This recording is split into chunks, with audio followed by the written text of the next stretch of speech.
Il existe dans l'exploration spatiale lointaine des moments où l'univers se comporte exactement comme nos équations l'exigent.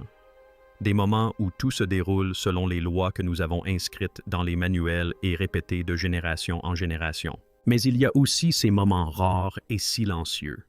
Des moments qui non seulement défient les lois de la physique, mais semblent les courber, les déformer et leur répondre d'une manière presque intentionnelle.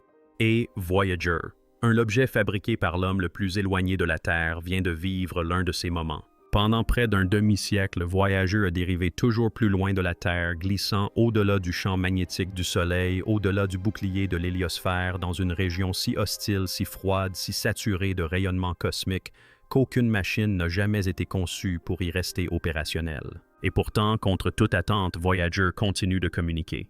Mais cette fois, quelque chose lui a répondu. Ce n'était ni du bruit, ni des parasites, ni des interférences d'ondes de plasma, ni des résidus solaires se faufilant dans le vide. C'était structuré, régulier, réactif, un signal qui semblait accuser réception de la présence de voyageurs, ou pire, l'examiner. Si l'univers était un vaste océan, voyageur serait un message à la mer dérivant à la dérive. Ce qui vient de se passer donne l'impression que quelque chose ou quelqu'un a trouvé la bouteille, l'a ouverte et a commencé à répondre. Ce soir, nous levons le voile sur l'histoire de la façon dont un vaisseau spatial de 45 ans maintenu en état par du plutonium en voie de disparition et des processeurs anciens est entré en contact avec un objet qui se comporte comme un objet avancé. Quelque chose qui se situe bien au-delà des limites de notre système solaire, bien au-delà des prédictions de la physique et bien au-delà de tout ce que la NASA a jamais préparé. Et une fois que vous aurez compris chaque étape du voyage de Voyager des tempêtes de Jupiter aux anneaux de Saturne en passant par l'inclinaison d'Uranus, les diamants de Neptune et le vide interstellaire lui-même, vous comprendrez pourquoi ce nouveau signal n'est pas seulement étrange, il est terrifiant. Voyager. Un n'était pas censé durer aussi longtemps. Sa mission lors de son lancement en 1977 était simple, atteindre Jupiter, atteindre Saturne, transmettre des données, prendre des photos, puis tomber dans l'oubli à mesure que ses instruments s'éteignaient un à un. Elle était conçue comme une simple visiteuse, pas comme une survivante. Mais la suite des événements a transformé une brève exploration planétaire en l'expérience la plus longue de l'histoire de l'humanité. Avec seulement des antennes paraboliques de 3,7 mètres, 16 propulseurs à eau, et des générateurs thermoélectriques au plutonium qui perdent de la puissance chaque année. Voyager. Un aurait dû cesser sa mission il y a des décennies. Et pourtant, elle est là, à 155 unités astronomiques du Soleil, toujours vivante, toujours active, toujours à l'écoute. Ces 11 instruments scientifiques étaient conçus pour des survols planétaires de courte durée, non pour un voyage éternel dans l'abîme. Et la plupart ont déjà été mis hors service. Mais les quelques survivants continuent de révolutionner la science. Ce vaisseau spatial ne possède ni logiciel moderne, ni intelligence artificielle, ni système de stabilisation comme les satellites actuels. Sa capacité de mémoire est inférieure à celle d'une photo numérique sur votre téléphone. Pourtant, son endurance, sa précision et son incroyable capacité à survivre à des régions cosmiques hostiles les unes après les autres en font l'ambassadeur le plus improbable jamais envoyé par l'humanité. Et maintenant, cette machine ancestrale est bien plus qu'une simple sonde. Elle est nos yeux dans une région de l'espace que nous n'aurions jamais dû atteindre. Une région où même la NASA admet que nous ne savions pas à quoi nous attendre, car aucun engin construit par l'homme ne s'y était jamais aventuré. C'est précisément pourquoi ce nouveau signal anormal est si alarmant. Tout ce que Voyager a appris jusqu'à présent des tempêtes de Jupiter aux lunes de Saturne en passant par les vents de Neptune et la structure de l'héliopause nous a préparés aux surprises. Mais rien n'avait préparé quiconque à cela. La première véritable confrontation de Voyager avec l'inconnu a commencé à Jupiter bien avant l'espace interstellaire, bien avant les ondes de plasma et les frontières magnétiques. Ce qu'elle a observé a bouleversé la communauté scientifique. Des tempêtes de la taille de planètes des éclairs 10 fois plus puissants que sur Terre, des éruptions volcaniques sur Io, projetant des matériaux à des centaines de kilomètres dans l'espace et des ceintures de radiation si violentes qu'elles ont failli saturer les capteurs de voyageurs. Jupiter n'a pas seulement révélé un monde dynamique. Elle a révélé une instabilité, une puissance et des phénomènes qui contredisaient nombre de prédictions de l'époque. Et dissimulés dans ce chaos enfoui sous les tourbillons de tempête, et les turbulences électromagnétiques se trouvaient d'étranges impulsions subtiles, faibles, presque indétectables, qui ne correspondaient ni à la rotation de Jupiter, ni aux fluctuations attendues de sa magnétosphère. À l'époque, ces anomalies furent considérées comme des artefacts parasites ou des modèles incomplets. Mais aujourd'hui, fort de nos connaissances sur ce nouveau signal, de nombreux ingénieurs se replongent dans ces transmissions archivées. Car la première rencontre de voyageurs avec l'inconnu n'a peut-être pas eu lieu dans l'espace interstellaire, mais bien à proximité immédiate de Jupiter, là où l'univers nous a révélé pour la première fois sa capacité à produire des phénomènes que nous ne comprenions pas. Et si c'était un indice, alors ce que Voyager vient de détecter 40 ans plus tard pourrait bien être la réponse. Saturne fut la dernière rencontre planétaire de Voyager 1, le dernier monde qu'elle aperçut avant d'être irrémédiablement projeté dans l'obscurité interstellaire. Le survol fut époustouflant. Des anneaux révélant des motifs ondulatoires et des résonances gravitationnelles à l'épaisse atmosphère de Titan, recouverte d'un brouillard épais, masquant un paysage qui ne serait pas revisité avant des décennies. Mais Saturne marqua aussi le moment où Voyager 1 s'engagea officiellement sur une trajectoire qu'aucune autre sonde spatiale ne suivrait. Lors de son passage, les anneaux et les pâles lunes scintillaient autour de la planète. Voyager passa d'une mission planétaire à un exil cosmique. Le Soleil s'assombrit. Les délais de transmission des signaux s'allongèrent, la température chuta et l'influence du vent solaire s'affaiblit à chaque kilomètre parcouru. Voyager laissa derrière elle le familier, le rythme des planètes, le comportement prévisible du système solaire interne. Elle pénétra dans un tout autre univers. Une région où le bouclier magnétique du système solaire s'affaiblit, où le rayonnement augmente, où le plasma devient chaotique, où rien ne se comporte comme prévu par aucun modèle. Saturne n'était pas qu'une simple étape. C'était le dernier point de contrôle avant que Voyager ne s'aventure dans le domaine de l'inconnu. Et avec le recul, les adieux à Saturne prennent une dimension presque symbolique. Le dernier instant d'ordre cosmique avant que la véritable complexité de l'univers ne se révèle. Tandis que Voyager 1 dérivait vers l'extérieur.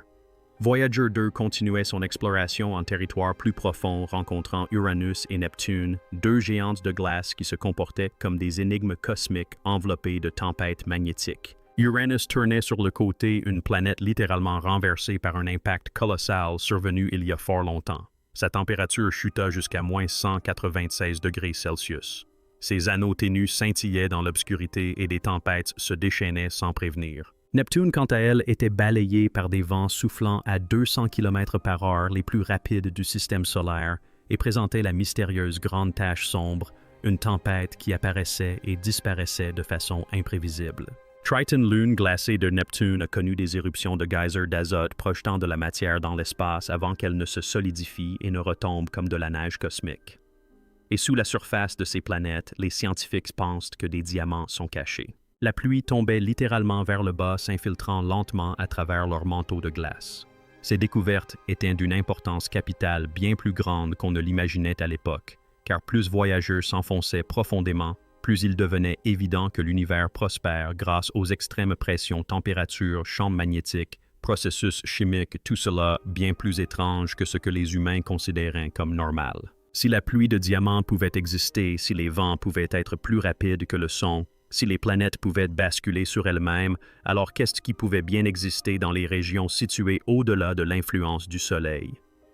Les géantes de glace laissaient entrevoir une vérité dérangeante, l'univers se moque de nos attentes.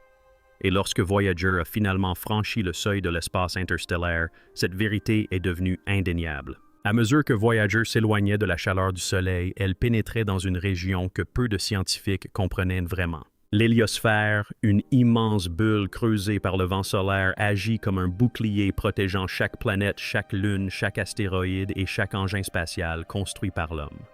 Pendant des décennies, des théories ont tenté de prédire sa taille, sa forme et son comportement.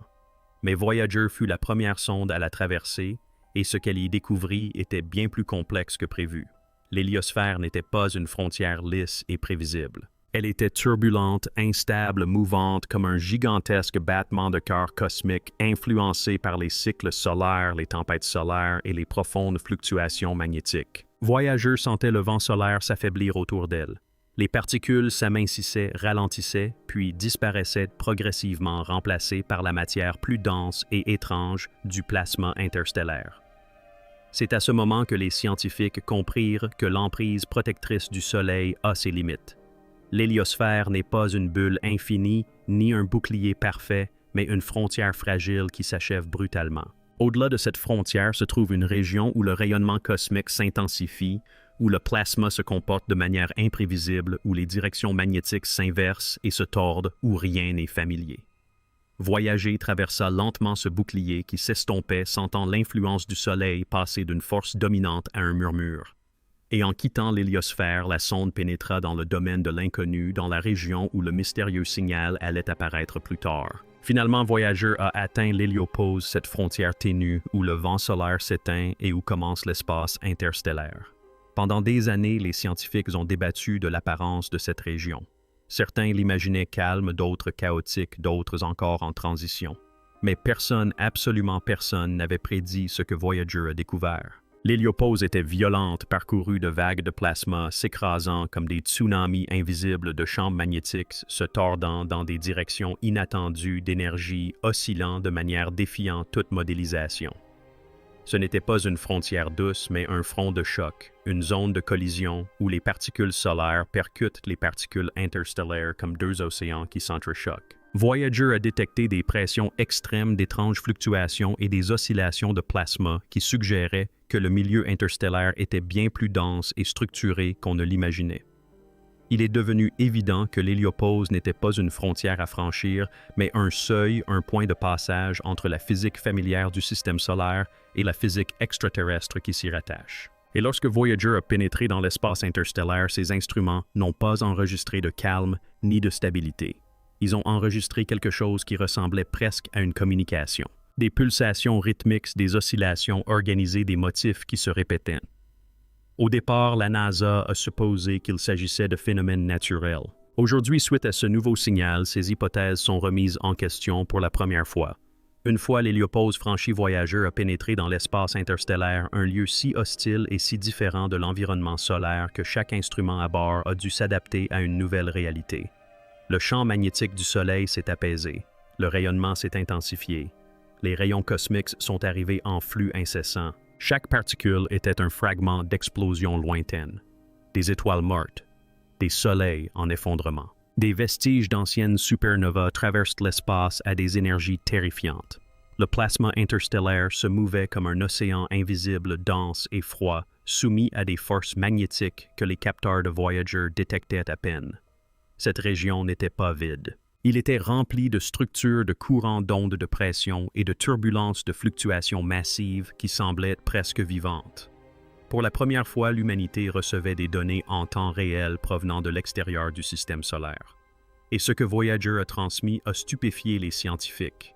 L'espace interstellaire était plus bruyant, plus énergétique et plus organisé que quiconque ne l'avait jamais imaginé. Les ondes de plasma formaient des harmoniques naturelles oscillant à des fréquences qui changeaient avec une régularité étrange. Les champs magnétiques se modifiaient comme s'ils réagissaient à quelque chose d'invisible. Les rayons cosmiques arrivaient selon des schémas complexes et non en flux aléatoires. Et Voyager, dérivant seul dans le vide, est devenu le premier objet fabriqué par l'homme à témoigner du véritable environnement de l'espace profond, un lieu où la physique est plus rude, plus étrange et plus extrême que n'importe quelle simulation jamais imaginée. L'instrument à ondes de plasma de Voyager, vestige des années 1970, est devenu la clé de la compréhension du milieu interstellaire et de la détection d'anomalies. Les ondes de plasma ne sont pas des sons au sens traditionnel du terme, mais leur fréquence peut être convertie en tonalité audible, créant d'étranges enregistrements spatiaux que la NASA diffuse parfois au public. Cependant, les scientifiques n'ont pas divulgué les étranges harmoniques détectées par Voyager à intervalles réguliers. Ces harmoniques suggéraient des schémas bien plus complexes qu'une simple turbulence aléatoire. Les ondes de plasma oscillaient à intervalles réguliers, formant des structures qui se répétaient pendant des mois, voire des années. Elles changeaient brusquement comme si elles réagissaient à un élément extérieur, quelque chose de vaste, d'énergique, d'organisé. À l'époque, la NASA avait décrit avec prudence ces anomalies comme un comportement inattendu du plasma. Mais aujourd'hui, grâce à ce nouveau signal, nombreux sont ceux qui soupçonnent que ces motifs harmoniques n'étaient pas de simples ondes, mais des précurseurs. Les premiers indices laissaient présager la présence d'un objet massif ou complexe à proximité de Voyager.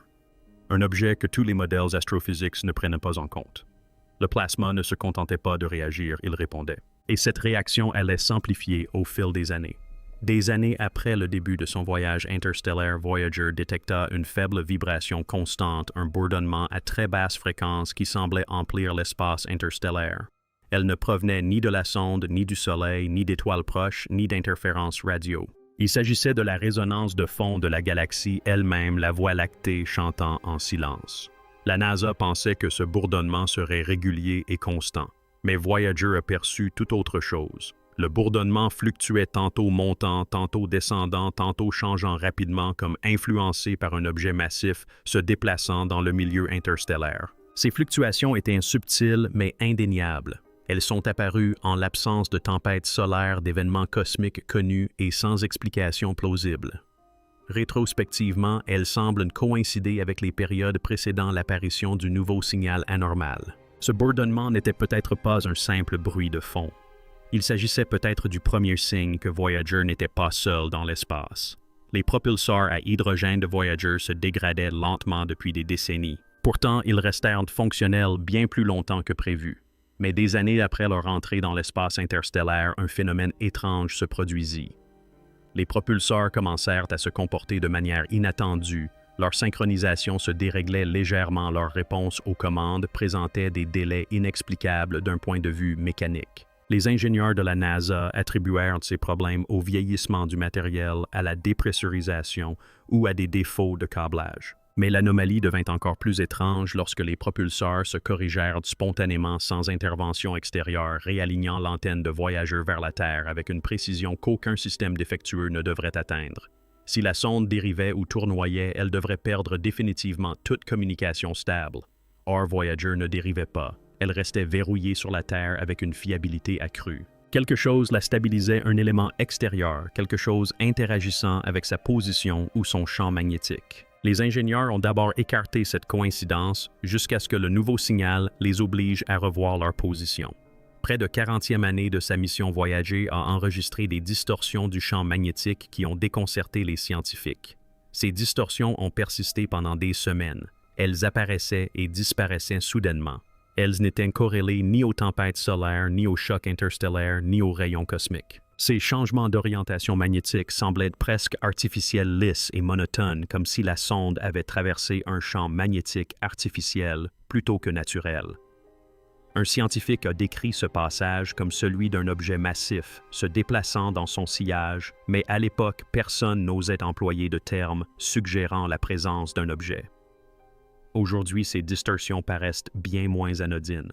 Le nouveau signal indiquant la présence d'un objet complexe nombreux sont ceux qui pensent désormais que Voyager a pu frôler un objet doté d'une structure magnétique trop complexe pour être naturel, un artefact, un vaisseau spatial ou un dispositif opérant dans l'espace lointain avec une empreinte magnétique suffisamment importante pour perturber le plasma environnant. Et puis c'est arrivé. L'anomalie qui a paralysé le réseau de communication avec l'espace lointain de la NASA. Un signal qui ne provenait ni de la Terre ni de Voyager, mais de la direction de Voyager. Ce n'était pas du bruit. Ce n'était pas une impulsion naturelle. Ce n'était pas une résonance du plasma cosmique. C'était structuré, stratifié, imbriqué. Le genre de signal qui implique une intention, une précision, une répétition. Un signal qui semblait répondre aux transmissions régulières de Voyager, arrivant en parfaite synchronisation avec ses fenêtres de communication, comme si quelque chose là-bas avait appris le rythme des battements de cœur de notre sonde. Les ingénieurs ont mené des diagnostics pendant des jours. Ils ont vérifié toutes les antennes sur Terre, toutes les sources d'interférences possibles, chaque logiciel, chaque artefact radio. Rien ne l'expliquait. Le signal provenait de l'espace profond de la région survolée par Voyager d'un phénomène qui ne correspond à aucun phénomène astrophysique connu. Voyager n'était plus seul. La NASA a tenté de reproduire le signal. Elle a envoyé des commandes augmenter la puissance d'émission, modifier les fréquences et tester différents schémas de modulation. Rien n'y a fait. Le signal n'est réapparu que lorsque Voyager a repris son cycle de transmission normal, comme si l'objet inconnu avait perçu la différence entre l'expérience et la routine. Cette découverte a terrifié l'équipe de la mission car elle laissait supposer qu'une entité observait le comportement de Voyager répondant non pas aux commandes de la NASA, mais à la régularité de ses transmissions. C'était comme si les transmissions régulières de Voyager agissaient comme une poignée de main, un signal stable, un schéma prévisible auquel l'objet inconnu choisissait de répondre. La NASA a répété l'expérience à maintes reprises. Le résultat était toujours le même, aucune réponse forcée, seulement des réponses spontanées. Une force intelligente là-haut choisissait le moment de répondre. Lorsque le signal fut décodé, ou du moins traduit en binaire, un phénomène encore plus étrange se produisit.